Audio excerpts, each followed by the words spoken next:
Welcome to BRK in depth. మరోసారి మాజీ MP Vijayasai Reddy నెట్టింట హాట్ టాపిక్గా మారారు. మాట్లాడిన పాపమే, మౌనమైన అపరాధమే అన్నట్లు వైసీపీ కోటరీలకు నేను ప్రశాంతంగా ఉండడం నచ్చినట్లు లేదు అంటూ విజయసాయిరెడ్డి వ్యంగ్యాస్త్రాలు సంధించారు. సందు దొరికితే సడేమియలాగా వైసీపీ కోటరీలకు నేనెప్పుడు ఎక్కడ దొరుకుతానా అన్నట్లుగా కాచు కూర్చున్నారంటూ మండిపడ్డారు. టీడీపీ నేత ఘట్టమనేని ఆదిశేషగిరిరావును విజయసాయిరెడ్డిని కలవడంతో ప్రస్తుతం విజయసాయిరెడ్డి ఎపిసోడ్ చర్చనీయాంశంగా మారింది. దీంతో పలు మీడియాల్లో విజయసాయిరెడ్డి టీడీపీలో చేరనున్నట్లు వార్తలు సోషల్ మీడియాలో ట్రోల్ అవుతుంది. అయితే ట్రోలింగ్పై స్పందించిన విజయసాయిరెడ్డి ఎక్స్ వేదికగా వైసీపీ కోటరీ వ్యవస్థ ఇలాంటి దుశ్చర్యలకు పాల్పడడం ఆపేస్తే బాగుంటుందని రాసుకొచ్చారు.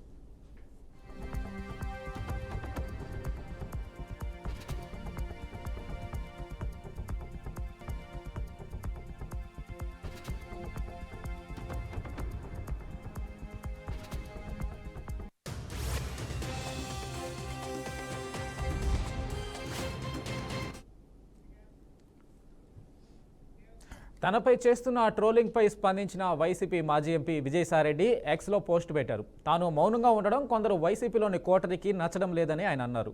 అందుకే వైసీపీ సోషల్ మీడియాలో అబద్ధపు పోస్టులు పెడుతున్నారని విజయసాయిరెడ్డి తెలిపారు. తనను గెలకడంతో పాటు ఇరిటేట్ చేయడం వల్ల తప్పనిసరి పరిస్థితుల్లో రియాక్ట్ అవుతున్నానని వైసీపీ మాజీ ఎంపీ విజయసాయిరెడ్డి అన్నారు. ఈ మేరకు ఆయన ఎక్స్లో పోస్ట్ పెట్టారు. తన రియాక్షన్ వల్ల జగన్కు నష్టం కలగాలని అనుకుంటున్న వారికి ప్రయోజనం ఉండొచ్చేమో కానీ జగన్కు ఎలాంటి ప్రయోజనం లేదని విజయసాయిరెడ్డి తెలిపారు.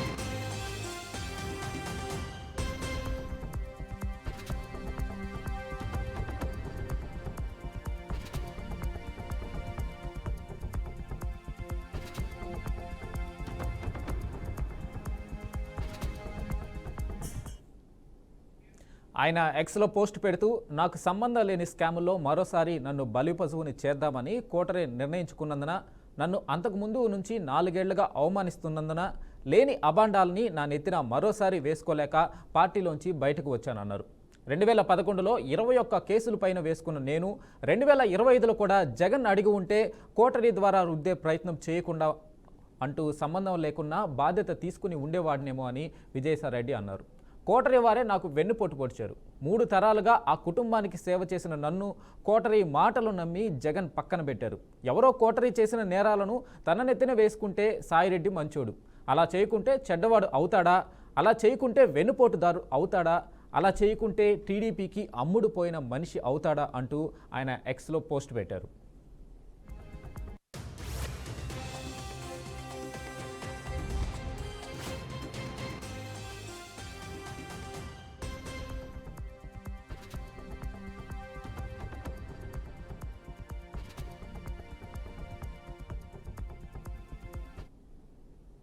అయితే ఘట్టమనేని ఆదిశేషగిరిరావు ఇంటికి వెళ్లడంపై స్పందిస్తూ, అవును, నేను ఘట్టమనేని ఆదిశేషగిరిరావు ఇంటికి వెళ్ళా. నాకు స్వర్గీయ కృష్ణ కుటుంబానికి 2 దశాబ్దాల అనుబంధం ఉందన్నారు. అందరూ నా కుమార్తె వివాహానికి వచ్చారు. అదే సమయంలో టీడీ జనార్దన్ వారి ఇంటికి వస్తున్న విషయం నాకు తెలియదు. మా ఇద్దరి మధ్య ఎలాంటి చర్చలు కూడా జరగలేదు. నేను ఈ జన్మకు టీడీపీలో చేరడం లేదని ముందే చెప్పా. కలవాలని అనుకుంటే బహిరంగంగానే నారా లోకేష్ని, చంద్రబాబునే కలుస్తా, కానీ వేరే వాళ్ళతో ఎందుకు చర్చిస్తాను? వారు గతంలో రాజకీయ ప్రత్యర్థులు, ఇప్పుడు కాదు. ఎందుకంటే ఇప్పుడు నేను రాజకీయాల్లోనే లేను అని ఎక్స్లో రాసుకొచ్చారు. లిక్కర్ స్కామ్ లేదని జగన్ అంటుంటే ఆ స్కామ్ రహస్యాలు టీడీపీతో మాట్లాడడానికి నేను ఆ పార్టీ నాయకుల్ని కలిసా అని జగన్ కోటరీ అంటున్నారు. మరి స్కామే లేనప్పుడు నేను ఏం చర్చిస్తాను? స్కామ్ గురించి సిట్ విచారణలో A1 గురించి చెప్పానే కానీ వేరే ఎవరిని నేను ప్రస్తావించలేదు అంటూ ట్వీట్ చేశారు.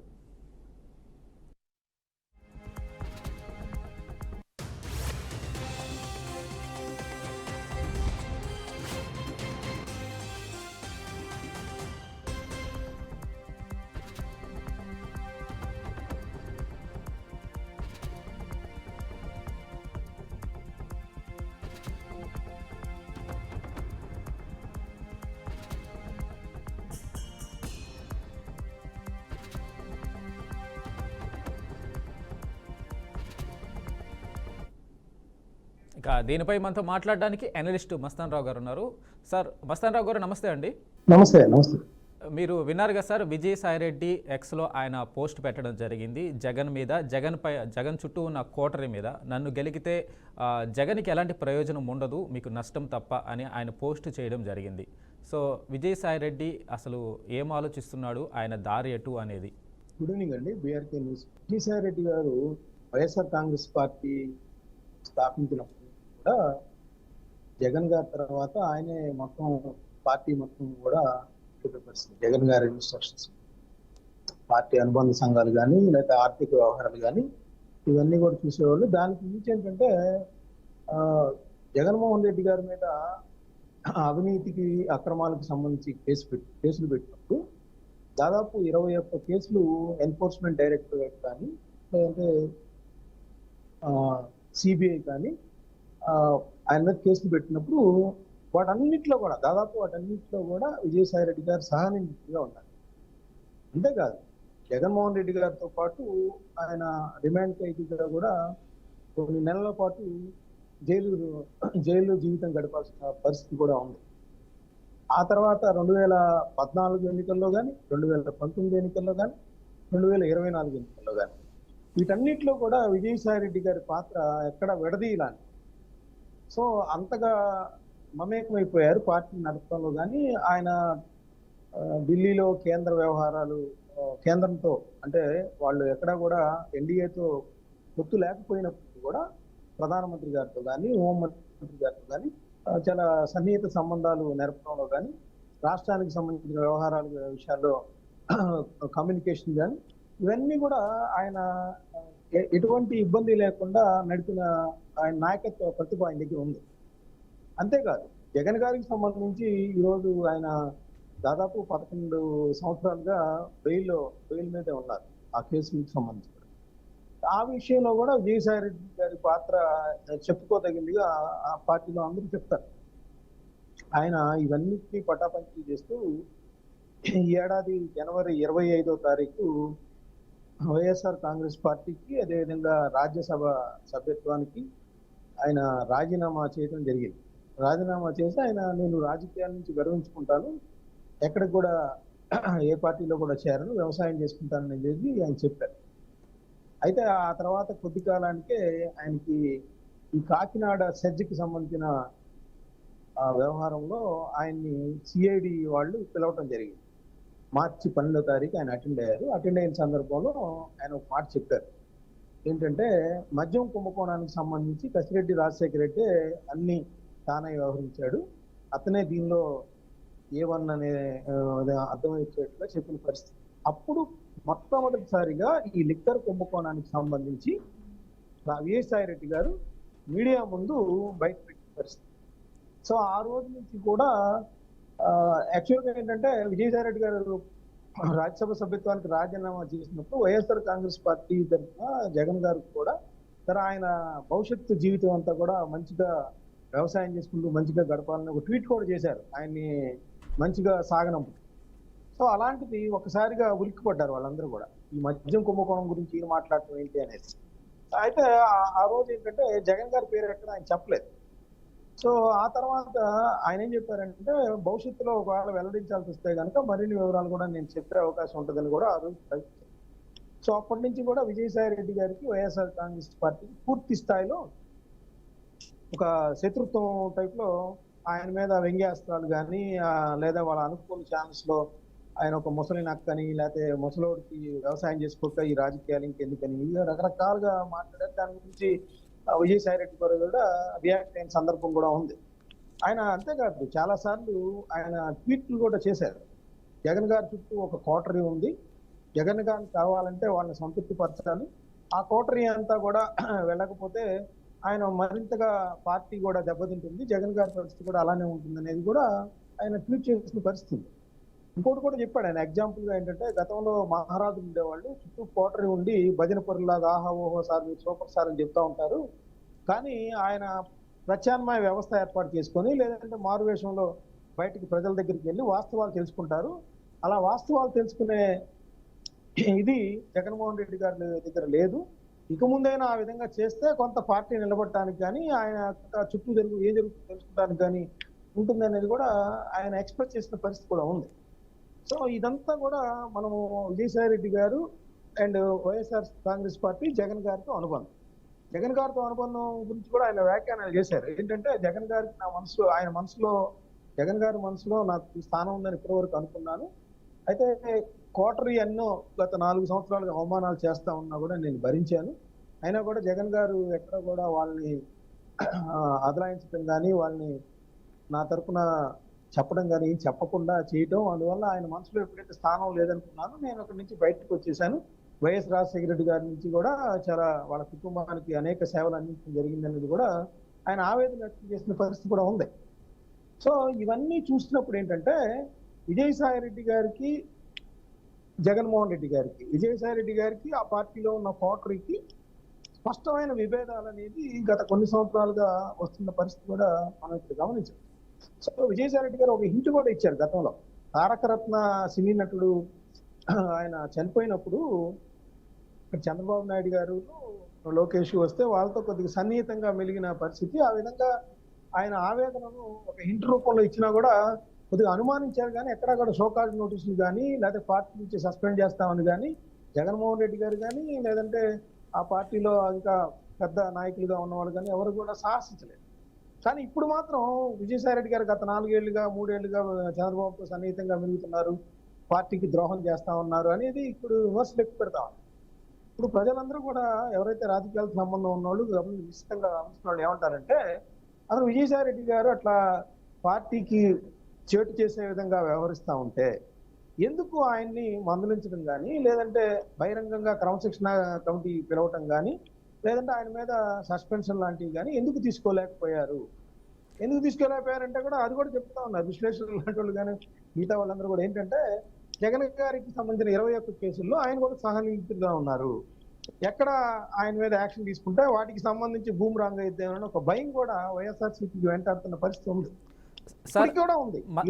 రాజీనామా చేసినా కూడా ఇప్పుడు కూడా మస్తాన్ రావు గారు ఇప్పుడు ఏదైతే లిక్కర్ స్కామ్ కేసు అనేది ఇప్పుడు తెర మీదకి వచ్చింది. లిక్కర్ స్కామ్లో ఢిల్లీ లిక్కర్ స్కామ్ చూసాం మనము, ముఖ్యమంత్రి దగ్గర నుంచి ఇక్కడ తెలంగాణలో ఉన్న కవిత అరెస్టులు ఇవన్నీ చూసాము. ఇప్పుడు జగన్ మీద కూడా ఈ అరెస్టు వెళ్ళే అవకాశం ఉంటుందంటారా? ఒకవేళ వెళ్తే జగన్ మీద ఆల్రెడీ మీరు అన్నట్లు 21 కేసులు, సిఐడి కేసులు, ఈడీ కేసులు గత 15 ఏళ్ల నుంచి ఉన్నాయి.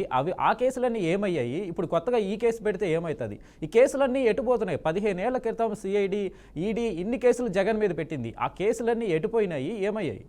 ఒకటండి, ఇప్పుడు ఇక్కడ ఆంధ్రప్రదేశ్ లో లిక్కర్ స్కాము లేదంటే మనకి రీసెంట్ గా చూస్తే తమిళనాడులో కానీ ఛత్తీస్గఢ్ లో కానీ ఢిల్లీలో కానీ ఈ కేసులన్నీ కూడా వెలుగు చూసిన పరిస్థితి లిక్కర్కి సంబంధించి కూడా. ఎందుకంటే పెద్ద ఎత్తున ఆదాయం దీనిలో లభిస్తూ ఉంటుంది. అందువల్ల రాజకీయాల్లో అధికారంలోకి వచ్చిన వాళ్ళు దీని మీద కాన్సన్ట్రేట్ చేస్తూ ఉంటారు. సో కేజ్రీవాల్ గారు లాంటి ఆయన ప్రజల మధ్య నుంచి వచ్చి నిజాయితీ నీతి అని చెప్పి చూసిన ఆ ప్రభుత్వమే, కేజ్రీవాల్ ప్రభుత్వమే దానిలో కూరుకుపోయిన పరిస్థితి. దానికి సంబంధించి మనం చూసాం. ఇక్కడ వైఎస్ఆర్సీపీ ఎంపీగా ఉన్న అప్పట్లో మాగొండ శ్రీనివాసరెడ్డి గారు కానీ పక్కన ఉన్న కేసీఆర్ గారి కుమార్తె కవిత గారు కానీ వీళ్ళందరూ కూడా అక్కడ ఉన్న మనీష్ సిసోడియా కానీ అక్కడ ఎక్సైజ్ మినిస్టర్ కానీ వీళ్ళందరూ కూడా జైలు జీవితం గడపాల్సిన పరిస్థితి వచ్చింది.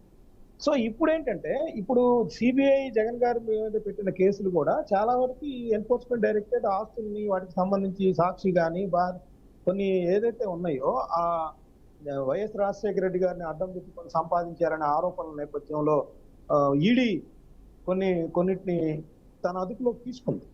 వాటికి సంబంధించి ఎన్ఫోర్స్మెంట్ డైరెక్టరేట్ ఆస్తుల్ని కూడా అటాచ్ చేసింది. వాటికి సంబంధించి కోర్టు పరిధిలో అవన్నీ కొనసాగుతున్న పరిస్థితి. అయినా కూడా అక్కడ ఏంటంటే ఆయనకి బెయిల్ వచ్చింది. గతంలో అయితే ఏంటంటే నేను ముఖ్యమంత్రిగా ఉన్నాను, అటెండ్ కాలేను కాబట్టి అనేది ఆయన కోర్టు కూడా అటెండ్ కాకుండా ఉన్నారు. గతంలో అయితే శుక్రవారం వెళ్ళొచ్చేవాళ్ళు జగన్మోహన్ రెడ్డి గారు.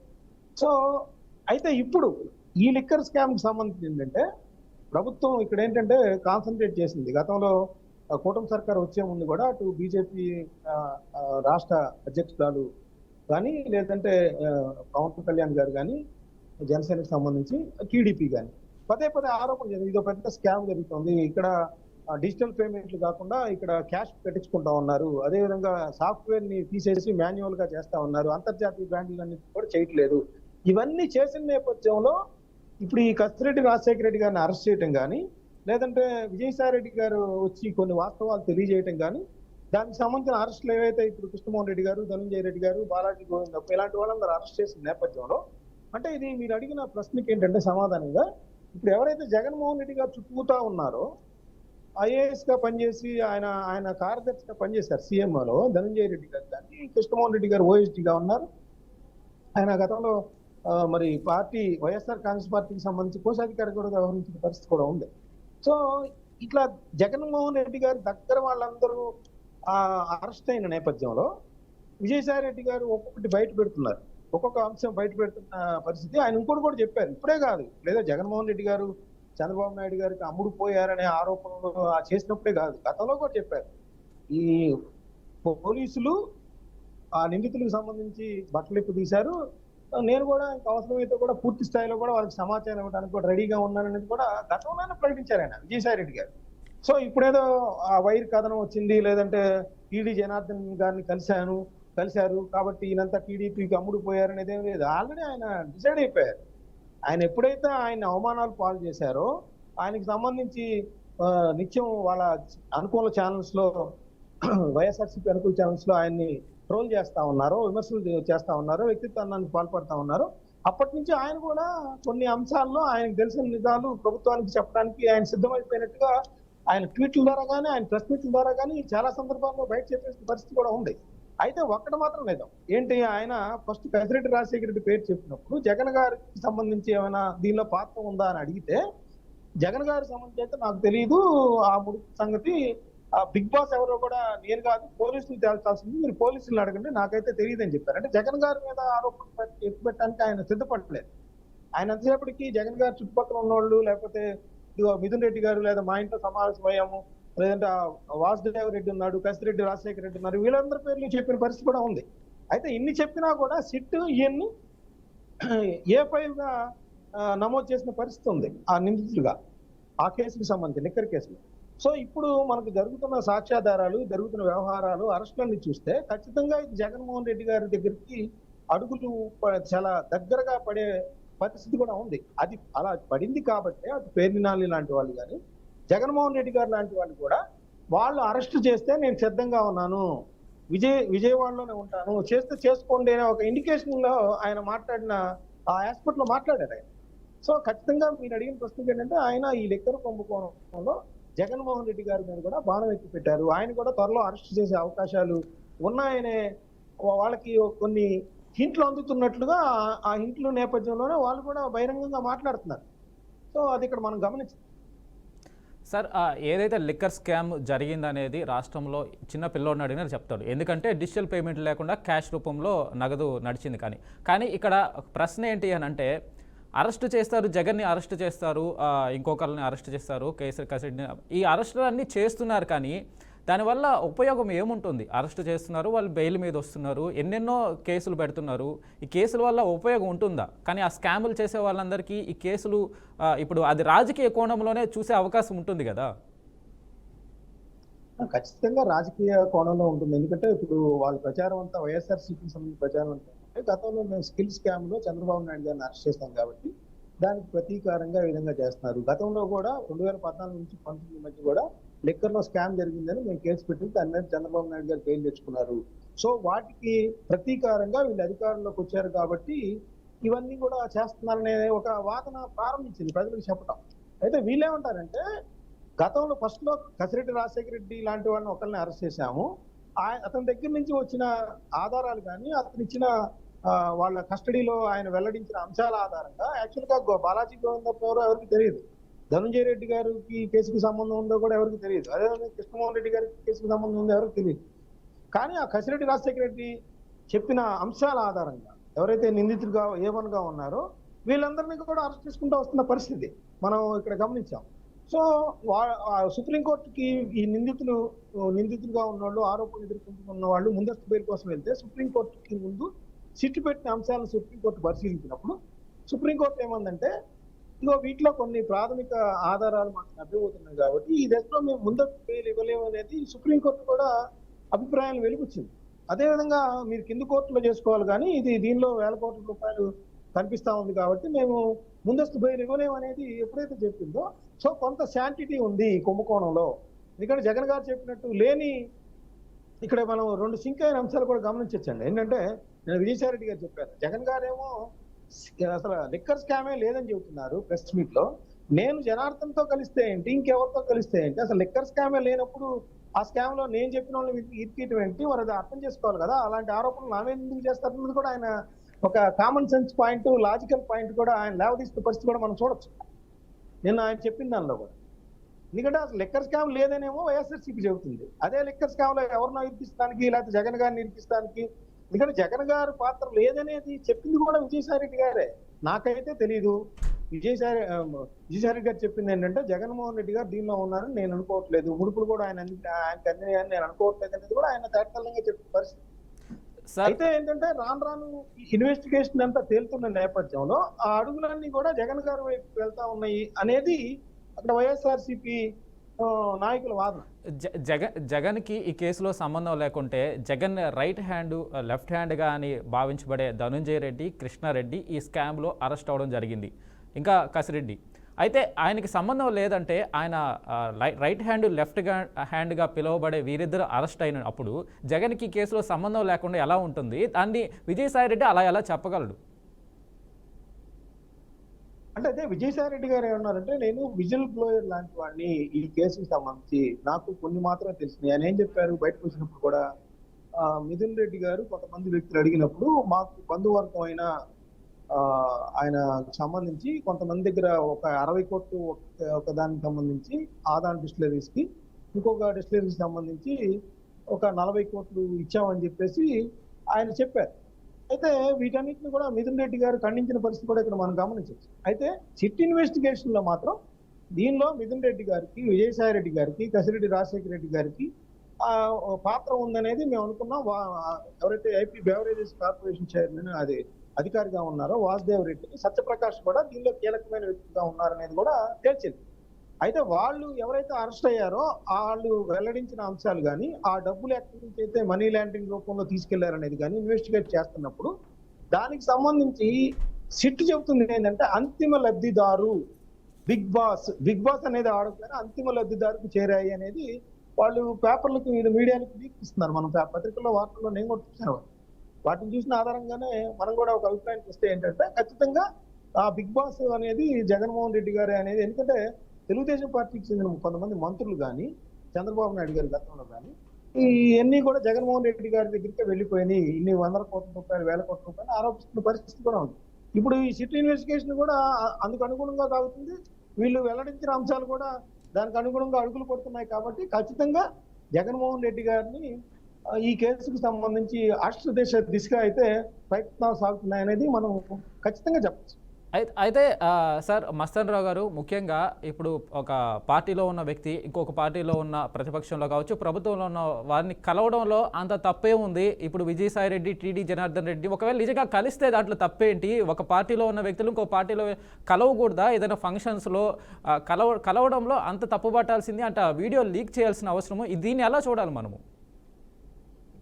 అంటే విజయసాయి రెడ్డి గారికి వైఎస్ఆర్ కాంగ్రెస్ పార్టీలో కొంతమందికి ఆ కోటరీగా చెప్పే పడతలేదు. సో విజయసాయి రెడ్డి గారిని డ్యామేజ్ చేద్దామని వాళ్ళు నిరంతరం ప్రయత్నిస్తూ ఉంటారు. నిజానికి విడుదల చేసిన వీడియోలో పెద్ద విషయం ఏం లేదు. ఎందుకంటే విజయసాయి రెడ్డి గారు చెప్పారు, అసలు నేను కలవాలనుకున్నా లేదా పార్టీలో చేరాలనుకున్నా ఎవరి పర్మిషన్ ఏంటి, నాకే నేను నిర్ణయించుకుంటాను ఏ పార్టీలో చేరే స్వేచ్ఛ నాకుంది. అది బీజేపీలో చేరతానా, లేకపోతే ఇంకేమైనా వ్యాపారం పెట్టుకుంటానా, ఎవరితో కలుస్తానా, అసలు నేను కలవాలనుకుంటే చంద్రబాబు లోకేష్ గారిని కూడా డైరెక్ట్ గా కలిసే సాన్నిధ్యం నాకుంది. అట్లాంటిది జనార్దన్ లాంటి, టీడీ జనార్దన్ లాంటి నేను ఎందుకు మాట్లాడాల్సి వచ్చింది? నేను ఆశేషగిరిరావు గారు నాకు ఎప్పటి నుంచి అంటే ఆ విల్లాసాన్ని కట్టిన వాటిలో పార్ట్నర్షిప్ గా ఆశేషగిరిరావు గారు ఉన్నారు. ఆయన దొంతిరెడ్డి వేమారెడ్డి గారు, ఆయన వాళ్ళందరూ కలిసి ఆ విల్లాస్ కట్టిన పరిస్థితుల్లో ఆశేషగిరిరావు గారితో అప్పటి నుంచి సంబంధాలు ఉన్నాయి. ఆయన కృష్ణ గారి కుటుంబంతో కూడా అనుబంధం ఉంది కాబట్టి నేను వాళ్ళ ఇంటికి వెళ్ళిన సందర్భంలో టీడీ జనార్దన్ వచ్చారని. టీడీ జనార్దన్ తో మాట్లాడినంత మాత్రం కేసు నేను బెటర్ కదా. ఇది ఓన్లీ రాజకీయ ఎత్తుగడలుగా వీడియోలు చేస్తారు కానీ ఈ వీడియోలు తీసుకెళ్లి ఎక్కడ వైఎస్ఆర్సీపీ కూడా కోర్టులో కానీ లేదంటే సిట్ ముందు కానీ ఎక్కడ రిలీజ్ చేయరు. కేవలం అదేంటంటే ఒక రాజకీయ ఎత్తుగడలో భాగంగా ఆయన ఈ విధంగా తెలుగుదేశం వాళ్ళకి సహకరిస్తున్నారనే ఒక ఒక విమర్శలు చేసే క్రమంలో భాగంగా ఆ వీడియో ఉపయోగపడుతుంది కానీ అది ఎక్కడా కోర్టుల్లో కానీ ఎక్కడా కానీ నిలిచే పరిస్థితి ఏమి ఉండదు. అయితే ఏంటంటే ఆ కోటరీకి సంబంధించి విజయసాయి రెడ్డి గారికి సంబంధించి ఎక్కడైతే ఒక గ్యాప్ ఉందో వాళ్ళకి సంబంధించి రాజకీయ ఎత్తుకల్లో భాగంగా ఒకళ్ళ మీద ఒకళ్ళు ఎత్తులు పై ఎత్తులు వేసుకుంటున్నారు. దానిలో భాగంగానే ఆ వీడియో తప్పితే ఆ వీడియో వల్ల పెద్దగా విజయసాయి రెడ్డి గారికి వచ్చే నష్టం అయితే ఏం లేదు. ప్లస్ ఇంకోటి ఏంటంటే లిక్కర్ కుంభకోణంలో అక్కడ ఆశీష్ గారి ఇంట్లో వెళ్ళి చెప్పినందువల్ల కూడా సిట్ అధికారులు ఏం ప్రభావితం చేసే అంశాలు కూడా అక్కడ లేవు. అయితే ముఖ్యంగా విజయసాయి రెడ్డిని టార్గెట్ చేస్తే, నన్ను టార్గెట్ చేస్తే నేను మీకే ఇబ్బంది అని ఆయన వ్యాఖ్యలు చేయడం జరిగింది. అంటే ఇప్పుడు వైసీపీ కోటర్ ఏదైతే ఉందో ఇలాంటివి చేసే కొద్దీ ఆయన ఇంకా వేరే ఏదైనా ఆ పార్టీలో ఉన్న అంతర్గత విషయాలు అవి బయట పెట్టే అవకాశం లేదంటారా? ఇప్పుడు ఖచ్చితంగా ఇప్పుడు ఆయన ఏమన్నారంటే గతంలో నేను 21 కేసుల్లో నేను మేదేసుకున్నాను అన్నారు. అంటే ఆ 21 కేసుల్లో ఆయన ప్రమేయం లేకపోయినా కూడా ఆయన అనుకోకుండా ఇరికించబడ్డారనేది కూడా ఆయన వ్యాఖ్యలను బట్టి మనకు అర్థమవుతుంది. సో ఇప్పుడు కూడా మొన్న కూడా ఈ 25వ సంవత్సరంలో ఈ లిక్కర్ స్కామ్ సంబంధించి ఇంకోటో నాకు పిలిచి చెప్తే నేను మేదేసుకునేవాడిని. కానీ ఆ కోటరీ వల్ల నన్ను అవమానాలు పాలు చేసి అదే వ్యక్తి ఈ రోజు మళ్ళీ ప్రమాదంలో పెడితే నన్నే ఇచ్చేస్తున్నారు తప్పితే నన్ను ఇలా ఇరిటేట్ చేయబాకండి అంటున్నారంటే ఖచ్చితంగా ఆయనలో ఒక ఇరిటేషన్ మూడ్ వస్తే కనుక అదే ఇప్పుడు ప్రాబ్లం వల్ల ఏమవుతుందంటే గతంలో జగన్ గారికి సంబంధించి ఆయన సహనిందితుడిగా ఉన్నారు కేసుల్లో. ఇప్పుడు ఈ స్కిల్ స్కామ్ లో కూడా ఆయన 5వ A5 గా ఉన్నారు. సో ఈ నేపథ్యంలో ఏంటంటే ఆయన నోరు తెరిస్తే చాలా ఇబ్బందులు వైఎస్ఆర్సీపీ పార్టీ నేతలు కానీ పార్టీ కానీ జగన్ గారికి కానీ ప్రమాదంలో పడే అవకాశాలు అయితే మెండుగా కనిపిస్తున్నాయి. సో అది ఆయన తన మాటల రూపంలో అది వెల్లడించారు. నన్ను గనక ఇంకా ఇదే విధంగా ఇరిటేట్ చేస్తే ఖచ్చితంగా నాకు తెలిసిన వాస్తవాలు కూడా బయటకు చెప్పాల్సి ఉంటుందనే ఒక ఇండికేషన్ టైప్ లో ఆయన మాట్లాడిన పరిస్థితి మనం గమనించవచ్చు. రైట్ థ్యాంక్ యూ మస్తాన్ రావు గారు మీ విశ్లేషణ అందించినందుకు. ఇక వైఎస్ఆర్సీపీ పార్టీకి విజయసాయి రెడ్డికి మాటల యుద్ధం, ట్వీట్ల యుద్ధం నడుస్తూ ఉంది. సో అయితే విజయసాయి రెడ్డి అయితే ఖచ్చితంగా నన్ను ఇరిటేట్ చేస్తే జగన్కి నష్టం ఉంటుంది, జగన్ కోటర్ ఏదైతే ఉందో వారికి మాత్రమే లాభం, జగన్కి అయితే ఖచ్చితంగా నష్టం ఉంటుంది, నన్ను ఇరిటేట్ చేయొద్దు అని చెప్పేసి విజయసాయి రెడ్డి చెప్పడం జరిగింది. దీన్ని వైఎస్ఆర్సీపీ ఎలా తీసుకుంటుంది అనేది కూడా చూడాలి మనం. సో ఇది ఇవాల్టి BRK in depth. Keep watching BRK news.